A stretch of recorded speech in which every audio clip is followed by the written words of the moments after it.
ನಾನು ಹೋಗಿ ಅವ್ರ ಹತ್ರ ಇದು ಗುರು ಆಟಕ್ಕೋಸ್ಕರನ ಅಥವಾ ರಿಯಲ್ ಆಗಿ ಏನಾದರೂ ಇದೆ ಅಂತ ಒಂದು ಪ್ಲಾನಿಂಗ್ ಇರುತ್ತೆ, ಒಂದು ಸ್ಟ್ರಾಟಜಿ ಇರುತ್ತೆ.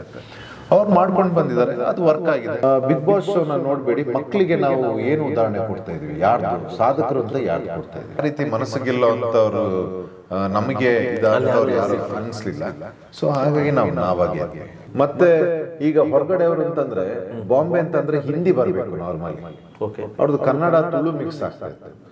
ವಜ್ರದುಂಗರ ಅಲ್ಲಿ ಎಂತೆಂಥವ್ರು ಅಂತಂದ್ರೆ ಅಲ್ಲಿ ಅದು ನಿಜನ ಸತ್ಯನ ಕೆಲವನ್ನೆಲ್ಲ ನಾವು ಕೆತ್ಕಕ್ಕೆ ಹೋಗ್ಲಿಲ್ಲ ಸರ್. ಈಗ ಕಾವ್ಯ ಮತ್ತೆ ಗಿಲ್ಲಿ, ಸೊ ಈ ಕೆಲವರು ಹೇಳ್ತಾರೆ ಗಿಲ್ಲಿ ಕಾವ್ಯ ಇಲ್ಲಿವರೆಗೂ ಬಂದಿರೋ ಕಾರಣನೇ ಗಿಲ್ಲಿ. ಒಂದ್ ವೇಳೆ ಗಿಲ್ಲಿ ಜೊತೆ ಬಾಂಡಿಂಗ್ ಇರ್ಲಿಲ್ಲ ಅಂದಿದ್ರೆ ಕಾವ್ಯ ಯಾವತ್ತೋ ಮನೆಗೆ ಹೋಗ್ತಾ ಇದ್ರು. ಸೊ ಅದ್ರ ಬಗ್ಗೆ ನಿಮ್ಮ ಅಭಿಪ್ರಾಯ? ಹೇಗೇನ ಗೇಮ್ ಸ್ಟ್ರಾಟಜಿ, ಅವ್ರು ಏನು ನೋಡ್ಕೊಂಡು ಬಂದಿದ್ದಾರೆ, ಅವ್ರದ್ದು ಏನು ಸ್ಟ್ರಾಟಜಿ ಇದೆ ಅಂತ ಗೊತ್ತಿಲ್ಲ. ವಿಷಯ ಏನು ಅಲ್ಲಿವರೆಗೆ ಹೋಗೋದು ಅವ್ರಿಗೆ ವರ್ಕ್ ಆಗಿದೆ. ಬಹುಶಃ ಈಗ ಗಿಲ್ಲಿ ಅವರು ಕಾವ್ಯಕ್ಕೆ ಸಪೋರ್ಟ್ ಮಾಡಿರೋದು ಅಥವಾ ಕಾವ್ಯ ಅವ್ರದ್ದೊಂದು ಗೇಮ್ ಸ್ಟಾರ್ಟ್. ಒಬ್ಬೊಬ್ರದ್ದು ಅದೇ ಹೇಳೋದು, ಒಬ್ಬೊಬ್ರದ್ದು ಒಂದೊಂದು ಬ್ಲೂ ಪ್ರಿಂಟ್ಸ್, ಒಂದು ಪ್ಲಾನಿಂಗ್ ಇರುತ್ತೆ, ಒಂದು ಸ್ಟ್ರಾಟಜಿ ಇರುತ್ತೆ. ಅವ್ರು ಮಾಡ್ಕೊಂಡು ಬಂದಿದ್ದಾರೆ, ಅದು ವರ್ಕ್ ಆಗಿದೆ, ಅಲ್ಲಿವರೆಗೆ ಹೋಗಿದ್ದಾರೆ ಅವರು. ಸೊ ರಿಯಲ್ ಆಗು ಫೀಲಿಂಗ್ ಇತ್ತಾ ಗಿಲ್ಲಿ ಅವ್ರಿಗೆ? ಅಂದರೆ ಕಾವ್ಯ ನೋಡಿದಾಗ ಅಂದರೆ ಫ್ರೆಂಡ್ಸ್ ಅಂತ ಹೇಳ್ತಾರೆ, ಬಟ್ ಆ ಥರ ಏನೋ ಫೀಲ್ ಇತ್ತಾ? ಅಂಥದ್ದೇನು ಅವ್ರು ಹಂಚ್ಕೊಂಡಿಲ್ಲ ನಮಗೆ. ನೀವು ಗೊತ್ತಾಗುತ್ತೆ ಸರ್, ಈಗ ಜೊತೆನಲ್ಲಿ ಈಗ ರೂಮ್ಮೇಟ್ಸ್ ಅಂದರೆ ಗೊತ್ತಾಗುತ್ತೆ ಅವರೆಲ್ಲ ಏನು ಮಾಡ್ತಾ ಇರ್ತಾರೆ, ಇವರೆಲ್ಲ ಏನು ಮಾಡ್ತಾ ಇರ್ತದೆ, ಅಥವಾ ಸ್ಟ್ರಾಟಜಿಗೋಸ್ಕರ ಮಾಡ್ತಾರಾ, ಆ ಥರದ್ದೆಲ್ಲ ಗೊತ್ತಾಗ್ಬಿಡುತ್ತೆ. ರಿಯಲ್ ಫೀಲಿಂಗ್ ಇತ್ತ? ಅವ್ರ ಕಾವು ಅಂತ ಇದ್ದಿದ್ದಂತೂ ನಿಜ. ಆಮೇಲೆ ನಾನು ಹೋಗಿ ಅವ್ರ ಹತ್ರ ಇದು ಗುರು ಆಟಕ್ಕೋಸ್ಕರನ ಅಥವಾ ರಿಯಲ್ ಆಗಿ ಏನಾದರೂ ಇದೆ ಅಂತ ನಾನು ಕೇಳೋ ಅಷ್ಟು ಒಂದು ಇದು ನಾನು ಇಟ್ಕೊಳ್ಳಿಲ್ಲ. ಅವ್ರ ಮನಸ್ಸಲ್ಲಿ ಏನು ಆಗಲಿ, ಅವ್ರ ಖುಷಿ. ಸೊ ಅದು ಅಲ್ಲಿವರೆಗೆ ನಾವು ಟಚ್ ಮಾಡೋಕ್ಕೆ ಹೋಗಲಿಲ್ಲ ನಾವು. ಓಕೆ, ಅಂದರೆ ಅದು ಪ್ರಶ್ನೆಯಾಗೆ ಉಳಿದಿದೆ. ಪ್ರಶ್ನೆಗೆ ಉಳಿಲಿ ಅಥವಾ ಉತ್ತರ ಸಿಗಲಿ ನನಗೇನಾಗಬೇಕು ಸರ್? ಅವ್ರವ್ರ ಖುಷಿ. ಕಾವ್ಯ ಅವರು ಗಿಲ್ಲಿ ಅವ್ರದ್ದಿದೆ, ಪರ್ಸ್ನಲ್ ವಿಷಯಕ್ಕೆ ನಮಗೇನಾಗಬೇಕು? ನಮ್ಮದೇ ನನ್ನ ಇದರಲ್ಲೇ ಇದ್ದೀನಿ ನಾನು. ಬಟ್ ನಿಮಗೆ ಸ್ಟಾರ್ಟಿಂಗ್ ಹೋದಾಗ ಯಾರ ಮೇಲಾದರೂ ಕ್ರಶ್ ಆಗಿದ್ದುಂಟಾ? ಇಲ್ಲ ಸರ್, ಯಾರೂ ಇಲ್ಲ. ಯಾಕಂದ್ರೆ ನೀವು ಡೇರಿಂಗ್ ಆಗಿ ಹೋದ್ರಿ, ಡೇರಿಂಗ್ ಆಗಿ ಬಂದ್ರಿ. ಹೌದು, ಆಗಬಾರ್ದು ಅಂತ ಏನಿರಲಿಲ್ಲ, ಬಟ್ ಅಂಥದ್ದೇನೂ ಆಗಲಿಲ್ಲ.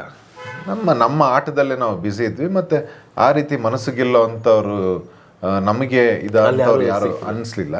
ಸೊ ಹಾಗಾಗಿ ನಾವಾಗೇ ಇದ್ವಿ.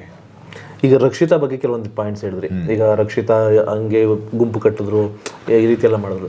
ಈಗ ರಕ್ಷಿತಾ ಸೆಕೆಂಡ್ ಪ್ಲೇಸ್ ಬಂದಿರೋದು, ಸೊ ಶಿ ಇಸ್ ಡಿಸರ್ವ್ಡ್ ಅಂತ ಅನ್ಸುತ್ತಾ? ಒಂದು ಆಟದ ಇದರಲ್ಲಿ ನೋಡಿದ್ರೆ ಅಗೇನ್ ಅದು ಎರಡಿರುತ್ತೆ. ಈಗ ಒಬ್ಬೊಬ್ರದ್ದು ಜರ್ನಿ.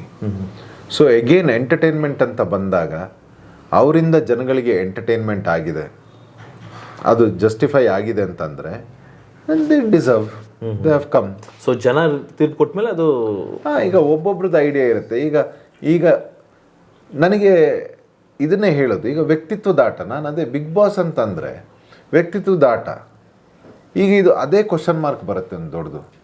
ಇದು ನಿಮ್ಮ ಮೀಡಿಯಾ ಮುಖಾಂತರ ಇವತ್ತು ನಾನು ನೋಡಿದೆ, ಕೆಲವು ಪೋಸ್ಟ್ಗಳನ್ನು ನೋಡಿದೆ. ಬಿಗ್ ಬಾಸ್ ಆ್ಯಕ್ಚುಲಿ ಏನು ಅಂತ, ವ್ಯಕ್ತಿತ್ವ. ನೀವು ಬೇರೆ ಟಾಸ್ಕ್ಗಳನ್ನೆಲ್ಲ ಏನಕ್ಕೆ ಮಾಡಿಸ್ತೀರಿ ಅಂತೆಲ್ಲ ನೋಡಿದೆ ನಾನು. ಕೆಲವೆಲ್ಲ ಕ್ವಶನ್ ಬರ್ತಾ ಇದೆ. ಇವತ್ತು ಬೆಳಿಗ್ಗೆ ಏನೋ ಒಂದು ಪೋಸ್ಟ್ ನೋಡಿದೆ ನಾನು. ಬಿಗ್ ಬಾಸ್ ಶೋನ ನೋಡಬೇಡಿ, ಮಕ್ಕಳಿಗೆ ನಾವು ಏನು ಉದಾಹರಣೆ ಕೊಡ್ತಾ ಇದ್ದೀವಿ, ಯಾರ್ದು ಸಾಧಕರು ಅಂತ ಯಾರ್ದು ಕೊಡ್ತಾ ಇದ್ದೀವಿ, ವ್ಯಕ್ತಿತ್ವದ ಆಟ ಏನು ಅಂತ. ಯಂಗ್ ಮೈಂಡ್ಸ್ ಯಾರನ್ನ ನಾವು ಸೆಲೆಬ್ರಿಟಿ ಮಾಡಿ ಇದೆಲ್ಲ ಬರ್ತಾ ಇದೆ. ಸ್ಟ್ರಾಂಗ್ ಮೈಂಡ್ ಅಥವಾ ಏನು ಕಾಮಿಡಿ ಶೋನ ಏನು ಅಂತ ಆ ರೀತಿ ಬರ್ತಾ ಇದೆ. ಸೊ ಇದಕ್ಕೆ ಏನು ಅಂತ ಹೇಳೋದು ನಾನು.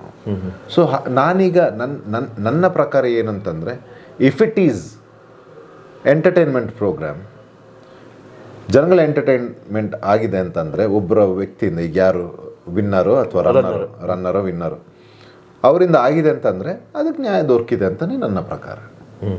ಅಂದರೆ ನೀವು ಹೇಳಿದ್ರಿ ಕೆಲವೊಂದ್ಸತಿ ಫೇಕಾಗಿ ಆಡಿದ್ರ, ಅಥವಾ ಅವ್ರಿಗೆ ಮಾತಾಡ್ತಿದ್ದ ರೀತಿನೇ ಹಂಗ ಅವರು ರಕ್ಷಿತಾ ಅವರು, ಅಥವಾ ಅವರು ಮುಗ್ದೇನಾ ಅಥವಾ ಮುಗ್ದೆ ಥರ ನಟಿಸಿದ್ರ? ಅವರ ಸ್ಟ್ರಾಟಜಿ ಅದು. ಈಗ ಅವರು ಮಾತಾಡ್ತಿದ್ದು ಕನ್ನಡದ ರೀತಿ, ಜಗಳ ಆಡಬೇಕಾದ್ರೆ ಕ್ಲೀನಾಗಿ ಬರ್ತಾಯಿತ್ತು. ಕೆಲವು ಸರ್ತಿ ಮಾತಾಡಬೇಕು. ನೀವು ಅದೇ ಸೈಡ್ ಅವರೇ? ಹೌದು, ನಾನೀಗ ಮಂಗಳೂರು. ಹೌದು. ಸೊ ನಾನು ಹೀಗೆ ಮಾತಾಡ್ತೀನಿ. ಮತ್ತು ಈಗ ಹೊರಗಡೆ ಅವರು ಅಂತಂದರೆ ಬಾಂಬೆ ಅಂತಂದರೆ ಹಿಂದಿ ಬರಬೇಕು ನಾರ್ಮಲಿ. ಓಕೆ, ಅವ್ರದ್ದು ಕನ್ನಡ ತುಳು ಮಿಕ್ಸ್ ಆಗ್ತಾಯಿತ್ತು. ಸೊ ಎಲ್ಲೋ ಅವ್ರದ್ದೊಂದು ಅದೊಂದು USP ಅದು, ಅಂದರೆ ಯುನಿಕ್ ಸೆಲ್ಲಿಂಗ್ ಪಾಯಿಂಟ್. ಅವ್ರದ್ದೊಂದು ಯೂಟ್ಯೂಬರ್ ಆಗಿ ಅದೊಂದು ಸ್ಟೈಲ್ ಆಗಿತ್ತು. ನಾವು ಕರೆಕ್ಷನ್ ಮಾಡಿದಾಗಲೂ ಅದು ಕರೆಕ್ಟ್ ಮಾಡ್ಕೊಳ್ತಾರೆ. ಸೊ ಹಾಗಾಗಿ ಅವ್ರದ್ದೊಂದು ಸ್ಟೈಲ್ ಇರುತ್ತೆ, ಅವ್ರದ್ದೊಂದು ಗೇಮ್ ಸ್ಟ್ರಾಟಜಿ ಇರುತ್ತೆ. ಸೊ ಅವ್ರು ಪ್ಲೇ ಮಾಡಿದ್ದಾರೆ, ಅದು ಎಲ್ಲೋ ಸಕ್ಸಸ್ ಆಗಿದ್ದಾರೆ ಅವರು. ಸೊ ಅಂದರೆ ಫೈನಲಾಗಿ ಏನು ಮುಗ್ದೇನಾ ಅಥವಾ ರಿಯಲಾಗಿ ಬರೋದಿಲ್ಲ, ಭಾಷೆ ಬರಲ್ಲ ಅಂತನಾ ಅಥವಾ ಯಾವ ಥರ? ಅವ್ರು ಏನಾದರೆ ನಮಗೆ ಗೊತ್ತಿಲ್ಲ ಒಟ್ಟಿನಲ್ಲಿ. ಮುಗ್ದೇನಾ ಅಥವಾ ಸ್ಮಾರ್ಟಾ ಅಥವಾ ಏನು, ನಮಗೆ ನಮ್ಮ ಆಟ ಸರ್. ನಾವು ಅಲ್ಲಿಗೆ 24 ಕಂಟೆಸ್ಟೆಂಟು, ನಾನು ಅಲ್ಲಿ ಕೂತ್ಕೊಂಡು ನೀವು ಮುಗ್ದ್ರಾ, ನೀವು ಸ್ಮಾರ್ಟಾ, ನೀವು ಲವ್ ಮಾಡ್ತಾಯಿದ್ದೀರಾ, ನಿಮಗೆ ಏನು ನನಗೆ ಹೆಂಗೆ ಬರ್ತಾಯಿದೆ ಫ್ರಂಟಲ್ಲಿ, ನಾನೇನು ಕೊಡ್ತಾಯಿದ್ದೀನಿ ವಾಪಸ್ಸು, ಜಯ ಮಹಾಕಾಲ್ ಅಷ್ಟೇ. ನಮ್ಮ ತಂಟೆಗೆ ಬಂದರೆ ನಾವು ಕರೆಕ್ಟಾಗಿ ಮುಗಿದ್ರೋ ಇಲ್ವೋ ಅಂತ ಗೊತ್ತಾಗುತ್ತೆ. ನಾನು ಕೊಡ್ತಾಯಿದ್ದೆ. ಅದಕ್ಕೆ ನಮ್ಮ ತಂಟೆಗೆ ಬಂದರು, ನಮ್ಮ ವ್ಯಕ್ತಿತ್ವಕ್ಕೆ ಬಂದರು, ನಾವು ವ್ಯಕ್ತಿತ್ವ ಅವ್ರದ್ದು ಹೆಂಗೆ ಕಳಿಸ್ಬೇಕಿತ್ತು ಕಳಿಸಿದ್ದೀವಿ ನಾವು. ಸರ್ ಈಗ ಒಂದು ಇದರಲ್ಲಿ ವಜ್ರದ ಉಂಗುರ ಕಳೆದೋಗುತ್ತೆ ಅಂತ ಹೇಳ್ತಾರೆ, ಅದು ನಿಜವಾಗ್ಲೂ ಕಳೆದೋಗಿರ ಅಥವಾ ಏನಾದರೂ ಸುಮ್ಮನೆ ಮಿಸ್ಅಂಡರ್ಸ್ಟ್ಯಾಂಡಿಂಗ್ ಮಾಡ್ಕೊಂಡ್ರಾ ಅಥವಾ ಫೇಕ್ ಮಾಡಿದ್ರಾ ಗೊತ್ತಿಲ್ಲ. ಅದರಲ್ಲಿ ಅಶ್ವಿನಿ ಮೇಡಮ್ ಅವರು ಕೆಲವು ರಿಯಲ್ ಗೋಲ್ಡ್ ಯೂಸ್ ಮಾಡ್ತಾಯಿದ್ರು, ಮತ್ತು ಕೆಲವೆಲ್ಲ ಅದು ಡೆಕೋರೇಟಿವ್ಸ್ ಅದು ಯೂಸ್ ಮಾಡ್ತಾಯಿದ್ರು. ಅದರಲ್ಲಿ ಹೇಗೇನು ಸೇಮ್ ಉತ್ತರನ ಅಂದರೆ ನಾನು ಕೇಳಕ್ಕೆ ಹೋದ್ನ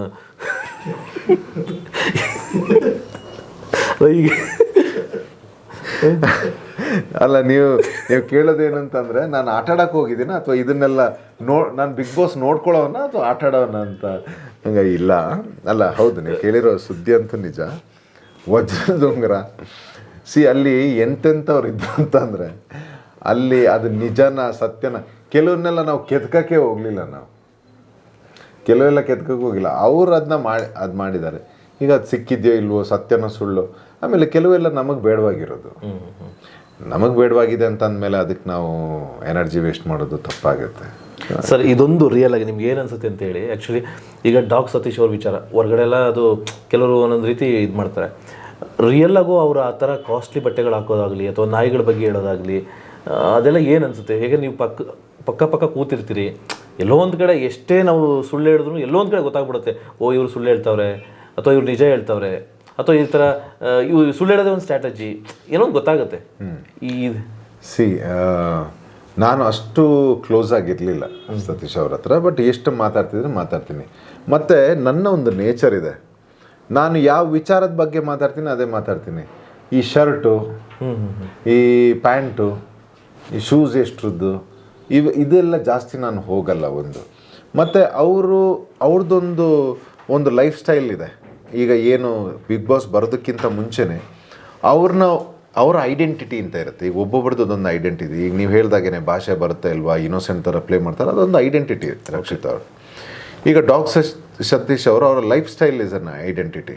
ನಾನು ಇಷ್ಟದ್ದು ಹಾಕಿದ್ದೀನಿ, ಇರ್ಲೂಬೋದು ಇಲ್ದೇನೆ ಇರ್ಬೋದು, ನಮಗೆ ಗೊತ್ತಿಲ್ಲ. ಅದನ್ನು ಅಥೆಂಟಿಕ್ಕಾಗಿ ಯಾರು ಚೆಕ್ ಮಾಡೋಕ್ಕೆ ಹೋಗಿದ್ದಾರೆ? ಈಗ ಅವ್ರು ಹೇಳಿದ್ದೇ ನಿಜ, ಅಲ್ಲಿ ಅವ್ರು ಏನು ಹೇಳ್ತಾ ಇದ್ದಾರೆ ಅದೇ ನಿಜ. ಈಗ ಹಾಗೆ ಹೋಗ್ತಾ ಇತ್ತು. ಆಮೇಲೆ ಅದು ನಮಗೆ ಬೇಕಾ ಬೇಡವಾ, ನಮಗೆ ಎಷ್ಟು ಎಫೆಕ್ಟ್ ಆಗುತ್ತೆ ಆಗಲ್ಲ, ಅಷ್ಟು ನನಗದ್ರದ್ದು ಅವಶ್ಯಕತೆ ಇಲ್ಲ ತಿಳ್ಕೊಳ್ಳೋದು. ಬಟ್ ನನ್ನ ಜೊತೆ ನೀವು ನನ್ನ ಬಗ್ಗೆ ಕೇಳೋದಾದರೆ ಈ ವಾಸ್ ಅ ವೆರಿ ನೈಸ್. ನನ್ನ ಹತ್ರ ಮಾತಾಡ್ತಿದ್ದ ವಿಚಾರ ತುಂಬ ತಮಾಷೆಗೆಲ್ಲ ಮಾತಾಡ್ತಿದ್ರು. ಎಷ್ಟು ಮಾತಾಡ್ತಿದ್ರು, ತಮಾಷೆಗೆ ಮಾತಾಡ್ತಿದ್ರು. ಮತ್ತು ಅವರು ನೇರವಾಗಿ ಎಲ್ಲ ಹೇಳ್ಕೊತಿದ್ರು, ಅವ್ರ ಬಗ್ಗೆ ಇವ್ರ ಬಗ್ಗೆ ಎಲ್ಲ ನೇರವಾಗಿ ಮಾತಾಡ್ತಾರೆ ಇವರು. ಏನು ನನಗೆ ಅದು ಖುಷಿ ಆಗ್ತಿತ್ತು, ಯಾವುದೇ ವ್ಯಕ್ತಿಗಳ ಬಗ್ಗೆ ನೇರವಾಗಿ ಮಾತಾಡ್ತಿದ್ರು ಅವರು, ಅದು ಖುಷಿ ಆಗ್ತಿದ್ದು. ಇದ್ದಿದ್ದನ್ನ ಇದ್ದಂಗೆ ಹೇಳ್ತಾಯಿದ್ರು, ಅದೊಂದು ಕ್ಯಾರೆಕ್ಟರ್ ಇಷ್ಟ ಆಗ್ತಿತ್ತು. ಸೊ ಅಷ್ಟರಲ್ಲೇ ನಮ್ಮ ಒಡನಾಟ ಇತ್ತು. ಅಲ್ಲ, ಈಗ ಧ್ರುವಂತ್ ಅವರು ಡೇರಿಂಗ ಸ್ಮಾರ್ಟಾಗಿ ಆನ್ಸರ್ ಮಾಡ್ತಾ ಇದ್ದೀರಾ? I am all sir, smart I smart, I am daring. Daring ಅಂತ ಪ್ರೂವ್ ಆಯಿತು. ಬಯಾಸ್ ಇಲ್ಲ, ಇದಿಲ್ಲ, ನನಗೆ ಗೊತ್ತು. ಆಮೇಲೆ 10 ವರ್ಷ ಈಗ ನೀವು ಏನು ಹೇಳ್ತೀರಿ ಟ್ರೋಲರ್ಸ್ ಇವ್ರ ಜೊತೆನೇ ನಾವು ಭಾಳ ನಮ್ಮ ಸಂಸಾರ ಮಾಡ್ಕೊಂಡು ಬಂದಿರೋದು. ಸೊ ಹಾಗಾಗಿ ನಾವು ಎಲ್ಲದಕ್ಕೂ ಪ್ರಿಪೇರ್ ಆಗಿದ್ದೀವಿ. ಸ್ಮಾರ್ಟ್ ಅಂಡ್ ಡೇರಿಂಗ್ ಏನೋ ಸರ್ ನೀವು ಏನು ಹೇಳ್ತೀರಿ ಅದನ್ನು ನಮಗೆ ಸ್ವೀಕಾರ. ಅಲ್ಲ, ನಿಮ್ಮ ಆನ್ಸರ್ ಕರೆಕ್ಟಾಗಿ ಹೇಳಿದ್ರೆ, ಬಟ್ ಹೇಳಿದ್ದು ಆ್ಯಕ್ಚುಲಿ ಎಲ್ಲೂ ಒಂದು ಕಡೆ ಬ್ಯಾಲೆನ್ಸ್ಡಾಗಿ ಮಾತಾಡೋದಲ್ಲ, ಅದಕ್ಕೆ ನಿಮಗೆ ಗೊತ್ತಿಲ್ಲದೆ ಇರ್ಬೋದು ಅಲ್ವಾ? ನೀವು ಹೇಳಿದ ತಪ್ಪು ಅಂತ ಹೇಳ್ತಿಲ್ಲ, ನನಗೆ ಗೊತ್ತಿಲ್ಲದೆ ಇರ್ಬೋದು. ಸೊ ಅದನ್ನು ಅಥೆಂಟಿಕ್ ಆಗಿ ಚೆಕ್ ಮಾಡಿರೋ. ಯಾಕಂದರೆ ಒಂದು ನೀವು ಹೇಳೋದು ಕರೆಕ್ಟು. ಈಗ ಗೊತ್ತಿಲ್ಲದೇನೆ ಏನೋ ಮಾತಾಡೋದಕ್ಕಿಂತ ಸೊ ಗೊತ್ತಿಲ್ಲದೆ ಇರೋದನ್ನ ಗೊತ್ತಿಲ್ಲ ಅಂತ ಹೇಳೋದು ಬೆಸ್ಟು. ಕರೆಕ್ಟ್. ಗೊತ್ತಿಲ್ಲ ನನಗೆ, ಇರ್ಲೂಬೋದು ಇಲ್ಲದೆ ಇರ್ಬೋದು, ಗೊತ್ತಿಲ್ಲ ನನಗೆ.